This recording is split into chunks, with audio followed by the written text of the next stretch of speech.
Madras high court principal பெஞ்ச்ல கேட்டிருந்த பிரேயரை தாண்டி எதுக்காக சிட் ஃபார்ம் பண்ணாங்க?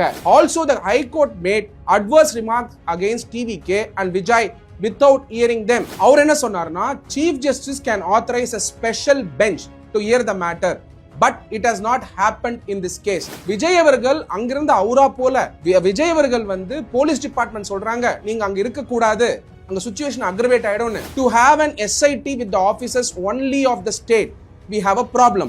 டிவிகே இப்ப போட்டிருக்க கேஸ்ல எங்கேயுமே இந்த மேட்டரை இன்வெஸ்டிகேட் பண்ணாதீங்க அப்படின்னு சொல்லல. போஸ்ட்மார்ட்டம் ஒரே நாள்ல எப்படி நடந்தது இவ்வளவு பேருக்குன்றதையும் சீனியர் அட்வொகேட் ராகவாச்சாரி அவர்கள் எடுத்து வச்சிருக்காரு. இண்டிபெண்டன்ட் இன்வெஸ்டிகேஷன் பண்ணணுமா வேணாமா அப்படிங்கிற கொஸ்டின்ல தான் இருக்கும்.